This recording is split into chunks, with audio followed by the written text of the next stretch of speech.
Você já olhou para um mapa e pensou como é que uma ilha tão pequena consegue segurar o mundo pela gola? Taiwan tem cerca de 36 mil quilômetros quadrados, é montanhosa, sem grandes recursos naturais e mesmo assim aparece hoje como um dos pontos mais perigosos do planeta. Por quê? Porque existe uma regra dura, quase mecânica na geopolítica do Pacífico. Quem controla o Estreito de Taiwan influencia o destino da China continental. E o inverso também vale. Se Pequim quer garantir a sua soberania e reduzir vulnerabilidades, precisa se preocupar com os laços geopolíticos de Taiwan. Ou seja, ali não está em jogo apenas um debate sobre fronteiras. Está em jogo quem dita as regras do século XXI. Neste vídeo, eu vou te mostrar como Taiwan virou o epicentro do choque entre Ocidente e Oriente, e por que, quando o mundo treme, é comum que o tremor passe primeiro pelo estreito. Para entender isso com clareza, eu vou seguir uma linha simples: 4 fases da incorporação da China à ordem capitalista moderna. E ao longo do caminho, vou abrir algumas janelas para você ver cenas concretas, momentos em que a teoria vira realidade. Vamos começar.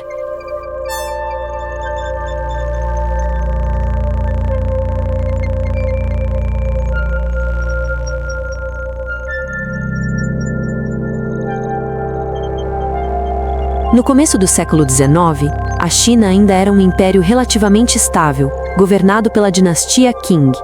Ela não era isolada no sentido simplista da palavra. Era um mundo próprio, com hierarquias e regras que não giravam em torno da Europa. A primeira grande ruptura vem com a Primeira Guerra do Ópio, entre 1838 e 1842. Ela termina com o Tratado de Nanquim, em 1842, considerado o primeiro de uma série de tratados desiguais.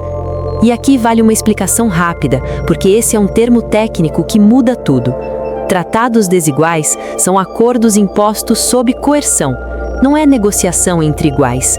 É o perdedor aceitando abertura de portos, tarifas ditadas por estrangeiros, privilégios jurídicos para potências externas e, em alguns casos, cessão de território.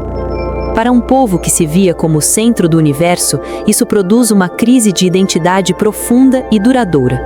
A China passa a ser reiteradamente pressionada, humilhada e obrigada a ceder soberania ao jogo imperialista ocidental. Mas a primeira fase piora ainda mais no fim do século XIX. Em 1895, acontece a Guerra Sino-Japonesa. A derrota é particularmente traumática, porque o Japão, pouco antes, era tributário do imperador chinês. E após o conflito, a soberania sobre Taiwan é transferida para os japoneses pelo Tratado de Shimonoseki. Taiwan, nesse momento, deixa de ser apenas uma ilha no mapa e passa a ser um símbolo, o sinal visível de um império que já não consegue proteger suas próprias bordas. O resultado aparece rápido. Em 1912, o império cai, e é aí que começa a segunda fase.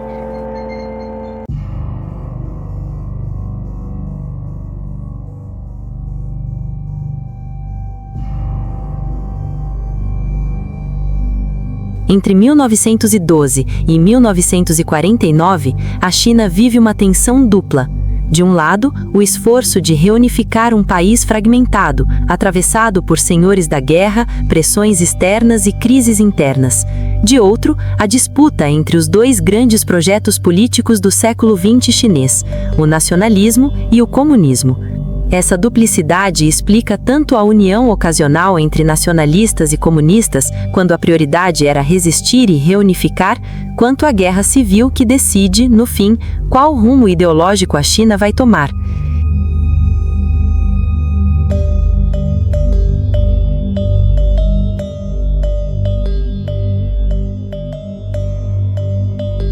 Em 1949, os comunistas vencem.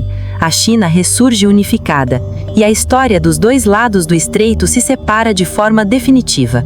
Agora, a China comunista nasce dentro de um mundo hostil à ideologia marxista. Por isso, na política externa, Pequim atua de forma defensiva.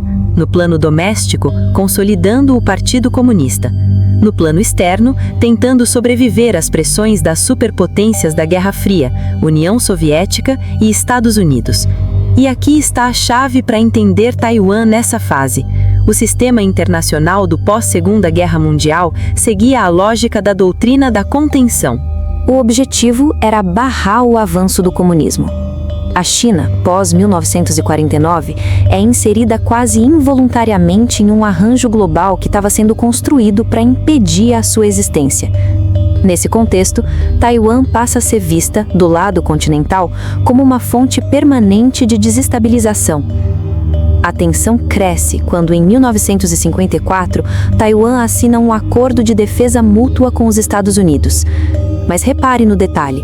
A intenção norte-americana naquele momento não era conter a China como potência nacional, era conter o comunismo como projeto global. O antagonista central era a União Soviética. Taiwan era um posto avançado dessa arquitetura maior. Mas a história abre um atalho decisivo em 1960. Acontece a ruptura sino-soviética. A rivalidade dentro do bloco comunista vira oportunidade para Washington isolar ainda mais Moscou. Daí em diante, a incorporação da China comunista à comunidade internacional passa a ser percebida pelos estrategistas norte-americanos como algo vantajoso. Em 1971, acontece a virada simbólica e diplomática.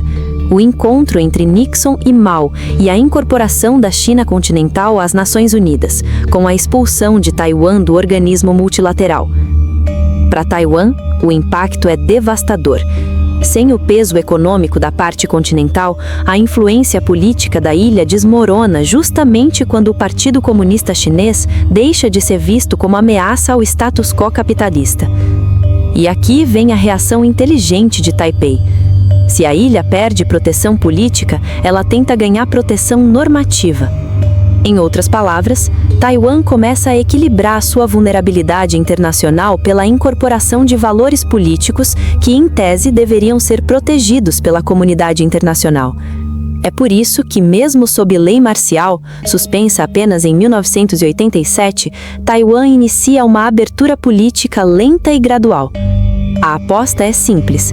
Se for reconhecida como democracia, defender sua soberania passa a ser, para muitos atores, um dever político e moral.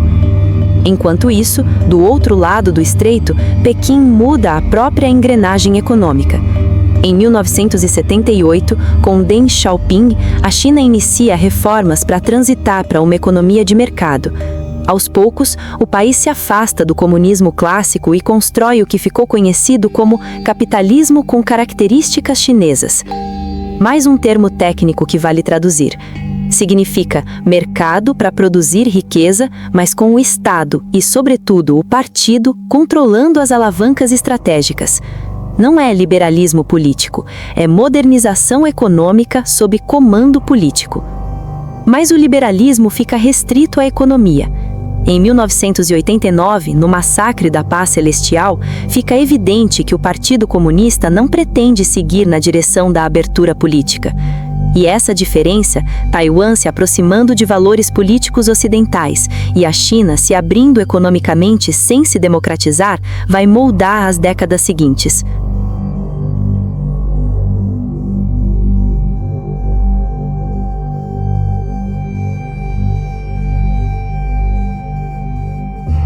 Agora, antes de entrar na quarta fase, eu quero te colocar dentro de uma cena concreta, porque é aqui que o estreito deixa de ser abstração. Meados dos anos 1990, Taiwan se prepara para sua primeira eleição presidencial direta. A democratização da ilha acelera e isso muda o jogo. A disputa deixa de ser apenas diplomática e vira também simbólica, porque a democracia taiwanesa começa a funcionar como vitrine, bem ali, ao lado do continente. A resposta de Pequim é um aviso com som de metal, testes de mísseis e exercícios militares nas águas ao redor de Taiwan. Em março de 1996, mísseis são lançados perto de áreas próximas a portos fundamentais da ilha, como Kaohsiung e Keelung. Não para atingir o território diretamente, mas para sinalizar capacidade e impor custo psicológico, econômico e político. A mensagem é: nós conseguimos encostar a guerra no seu cotidiano. E o que fazem os Estados Unidos? Eles respondem com uma demonstração de presença, enviam grupos de porta-aviões para a região. Uma forma de dizer que se a China tentar mudar o status do estreito pela força, não será um passeio. A tensão sobe. O mundo observa. E naquele momento, Pequim recua. Esse episódio é importante por 2 motivos. Primeiro, mostra que Taiwan é o lugar onde as linhas vermelhas se testam na prática. Segundo, deixa uma lição estratégica para a China. Se a presença de porta-aviões é o que a impede, então é preciso, no futuro, construir meios de dissuadir ou neutralizar esse tipo de intervenção. É por isso que, nos anos seguintes, os investimentos militares chineses crescem, inclusive em capacidades navais e submarinas.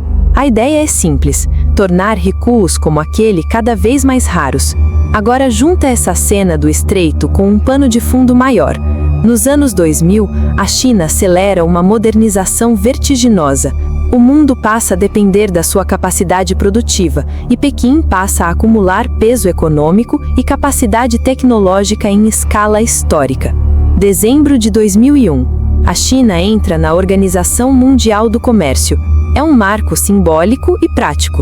A partir dali, fábricas chinesas começam a fornecer desde componentes eletrônicos até produtos de consumo para o mundo inteiro.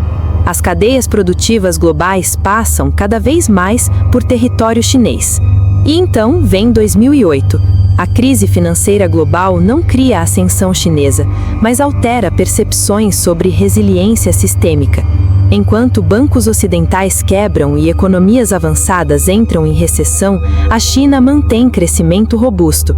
Para muitos observadores, o modelo ocidental parece mais frágil do que parecia, e a confiança chinesa em sua trajetória ganha velocidade. No mesmo ano, Pequim cedia as Olimpíadas. A cerimônia de abertura, grandiosa e coordenada, funciona como espetáculo de autoafirmação. A mensagem é clara: a China voltou ao centro do palco global. Esse intervalo entre 1989 e 2013 é essencial. Ele explica por que a postura chinesa muda. Não é só vontade, é capacidade, é percepção, é oportunidade. Em 2013, Xi Jinping assume a presidência e a política externa chinesa entra em uma fase de projeção mais clara. A ideia, em termos simples, é: a China não quer apenas segurança, quer influência compatível com o seu peso econômico. Esse movimento acirra conflitos sistêmicos. Washington passa a estruturar sua diplomacia para conter a expansão da influência mundial de Pequim. E nesse cenário, Taiwan volta a ser o epicentro do terremoto. Só que agora não para conter o comunismo, e sim para conter uma potência nacional em ascensão. E aqui vem a pergunta que precisa ser respondida com clareza. Por que Taiwan especificamente? Por que não as Ilhas Spratly, por exemplo, ou outro ponto de atrito na Ásia? Porque Taiwan não é apenas uma disputa territorial. Taiwan é um nó geográfico e estratégico. Do ponto de vista de Pequim, o estreito torna o país vulnerável a investidas externas e a bloqueios em um cenário de crise. Controlar Taiwan significa empurrar para longe a linha de contenção e abrir um corredor mais seguro para o Pacífico. Do ponto de vista de Washington e de seus aliados regionais, a independência de Taiwan ajuda a manter uma barreira natural no chamado Primeiro Arco de Ilhas, uma espécie de linha geográfica que limita a projeção naval chinesa para o Pacífico Ocidental. Em termos práticos, se a China controlar Taiwan, ela ganha uma posição estratégica que altera a arquitetura de segurança do Indo-Pacífico. Se Taiwan permanecer fora do controle de Pequim, essa arquitetura permanece mais estável para os interesses norte-americanos e de seus parceiros. É por isso que Taiwan concentra tensões de um jeito que outros litígios não concentram. Em disputas como o Spratly, o conflito é grave, mas ele não reorganiza por si só o tabuleiro inteiro. Taiwan reorganiza. E é nesse ponto que a pergunta final do vídeo começa a se formar. Estamos caminhando para um choque inevitável ou ainda existe espaço para uma acomodação que evite a espiral? Se a gente quiser um paralelo histórico útil, talvez não valha olhar para os antigos imperadores chineses. Vale olhar para a Europa anterior à Primeira Guerra Mundial. Havia uma ordem estabelecida protagonizada pelas potências de industrialização mais antiga, e essa ordem foi abalada pelo crescimento rápido de um desafiante. Em transições assim, alianças se rearranjam, temores aumentam e a margem para erro diminui. Repara como a cena de 1996 vira hoje uma espécie de ensaio geral. Naquela crise, a presença norte-americana foi suficiente para impor recuo. Mas o que acontece quando a correlação de forças muda lentamente ao longo das décadas? É por isso que a tendência é que recuos desse tipo se tornem mais raros e mais caros, de ambos os lados. E é por isso que o risco de acidente, erro de cálculo ou escalada não intencional cresce. Hoje, a diplomacia chinesa insiste, e não sem razão, que o futuro da política global depende de como Washington e Pequim vão conduzir a relação bilateral.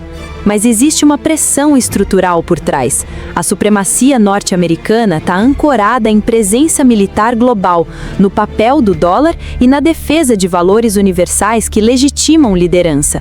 A ascensão chinesa pressiona esses pilares. E aí voltamos ao começo do vídeo, a lógica geográfica do estreito. Taiwan é um barril de pólvora do século XXI, porque ali a disputa não é apenas sobre uma ilha, é sobre a linha que separa contenção e projeção. É sobre quem pode circular, bloquear, dissuadir. É sobre qual ordem regional e talvez qual ordem global vai se consolidar. Por isso, Taiwan concentra ao mesmo tempo medos, ambições e linhas vermelhas. E é por isso que ela é o ponto crítico, não apenas mais um ponto crítico. Agora, para fechar, deixa eu colocar de forma honesta. Existem cenários alternativos. Um cenário é o da acomodação, gestão de rivalidade, mecanismos de crise, limites aceitos, compromisso tenso, mas estável. Outro cenário é o da escalada, acidentes, demonstrações de força que saem do controle, pressão doméstica de ambos os lados e um efeito dominó regional. Ninguém consegue prever o final, mas a história ensina que transições de poder mal administradas podem ser irreversíveis. E é por isso que o futuro pode ser mais decidido no Estreito de Taiwan do que muita gente imagina.